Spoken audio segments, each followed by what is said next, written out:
Okay, so are you ready to dive in?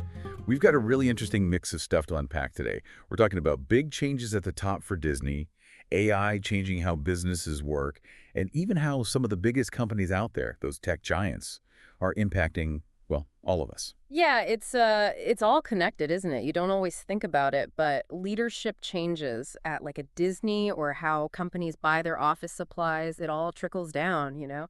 Even down to our retirement funds, believe it or not, it's all tied to the stock market in a way. Right. And speaking of Disney, Iger stepping down as CEO, that's huge. Everyone's wondering who's next in line to kind of take over the Magic Kingdom. Yeah, and it's not just about who gets to be the next CEO, it's what it means for Disney as a whole, right? I mean, you've got theme parks, the whole streaming wars thing is still going on, what's going to happen with ESPN, big shoes to fill for whoever takes on that role. You can say that again. Speaking of big shoes to fill, Disney brought in James Gorman, Wall Street guy, to be the chairman. What do you make of that? See, that's what I find interesting. Gorman, he's not exactly a Hollywood insider, right? He's finance, he's succession planning, that kind of background. So clearly, Disney's thinking long term here, making sure this whole transition goes smoothly, and the next person at the helm, they're set up for success. You know what I mean?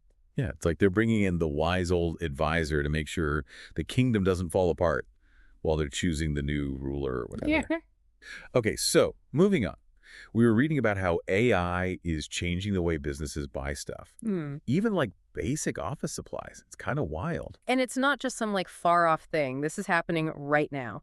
There's this company, Zip, they're using AI to streamline procurement, which is just a fancy way of saying buying stuff. They figured out all those approvals, the paperwork, the waiting around. It was costing companies a ton of money and time. Oh, tell me about it. I once tried to expense a stapler, and it took like a million signatures. I'm not even kidding. Exactly. And that's what Zip is solving. Need some software? Boom.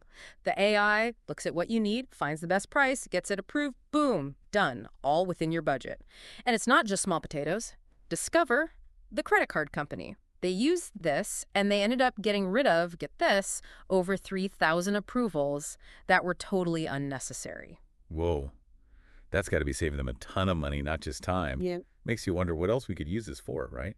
If AI can handle something as, I don't know, kind of boring as buying office supplies, what else can it do? Well, that's the question, right?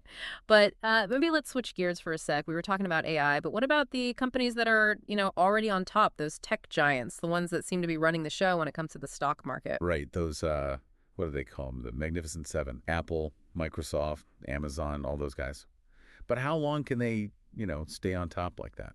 It's funny you should ask that because it might be more connected to, well, us than we realize. One word. Retirement. Retirement. What does my 401k have to do with any of this? More than you might think. Think about it. Retirement funds, those 401ks we all have, a lot of them, they invest heavily in the stock market, right? Specifically the S&P 500. It's like the big leagues of companies. And guess who makes up a giant chunk of that? The Magnificent Seven, of course. So, like, as more people put money into their retirement, those funds are basically, what, propping up these big tech companies? Exactly. It's kind of a self-fulfilling prophecy in a way. The more those companies are propped up by things like our retirement funds, the more their stock goes up, the more attractive they are to other investors. Creates a whole lot of momentum. So basically, we're all kind of fueling this whole tech boom without even realizing it. Huh. Wild. But, I mean, does that mean this bull market, at least for tech, could, keep going longer than people think? It's definitely possible. I mean, as long as people keep working, keep putting money into those retirement accounts, that's a steady stream of cash flowing into the market, right? And a lot of it's going to these companies. It's something to think about. What happens if that slows down, Yeah, that's a whole other deep dive. Okay, but speaking of tech giants, we got to talk about Apple for a sec.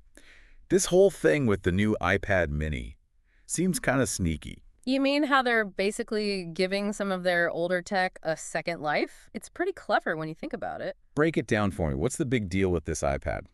So it's all about the chip inside. Apple uses this process called binning.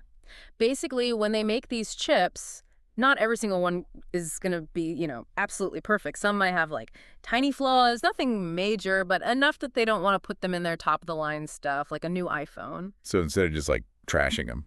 Bingo. They use them in other devices, like this iPad mini. Less waste for them, they save money, and the chips are still plenty powerful. It's a win-win. That's actually really smart, giving these chips a second life. But I don't know, isn't that kind of, underwhelming for Apple? I always thought they were all about having the newest shiniest tech. That's where you'd be wrong. See, the chip they're using in this iPad mini, the A17, it's not just any old chip. This thing is optimized for AI. Wait, so even though it's recycled, it's still putting them in a good spot for the future. This AI stuff, man, that's some next level thinking. Exactly. Apple's playing the long game here. They know AI is the future, and they're finding smart ways to integrate it across their products, even the more affordable ones. It's like they're playing 4D chess or something. Yeah. But before we go too far down the Apple rabbit hole, you mentioned something earlier about Tim Cook, their CEO, advising Nike. That's kind of a weird combo, isn't it? It does seem a little odd at first, right? But honestly, I think it just goes to show you how much these different industries are, kind of blending together these days. And Cook, I mean, he's not just there to talk sneakers. The guy's a strategic genius. And Nike, they've had their own share of, leadership changes lately, and the whole athletic wear scene is changing so fast. Makes sense they'd want someone like him in their corner. Yeah, I guess so. So we've covered a lot of ground here. Disney, AI taking over procurement, retirement funds, boosting those tech giants, and now this whole Apple chip strategy. My head's spinning. What's the takeaway for, the average person just trying to keep up with all this? If I had to sum it up, I'd say the world is changing faster than ever, and those old lines between different industries are getting blurry. I mean, who would have thought that our retirement savings were so closely tied to how well those big tech companies are doing? Or that Apple, of all companies, would be so strategic about reusing their technology? Right. It's like everything we thought we knew about business is getting flipped around. So, how do we even adapt to that? Should we all be, investing in AI startups or becoming Disney experts? Well, I wouldn't recommend quitting your day job just yet. But you're onto something important. Adaptability, that's the key. The more we can wrap our heads around these big forces that are shaping things, the better we can navigate them. Whether that's, making smarter investment choices, understanding how these new technologies actually work, or even just following the news in a way that makes sense. So knowledge is power and all that. Exactly. And honestly, don't underestimate the power of just being curious. The more you ask those questions, the more you dig into this stuff, the more those, oh, okay, now I get it, moments will pop up. And those moments, those are what help you connect the dots, see how it all fits together, and honestly, just make better choices in your own life. That's the deep dive is all about. Okay, before we wrap up this deep dive, any last words of wisdom for our listeners out there? How about this? If a company like Apple, known for always pushing the boundaries, if they can see the value in old technology, just imagine what we can all do when we start looking at things differently.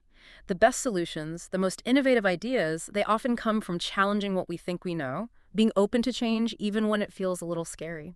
Love that. So to our listeners, keep exploring, keep asking those questions, and keep diving deep. See you next time.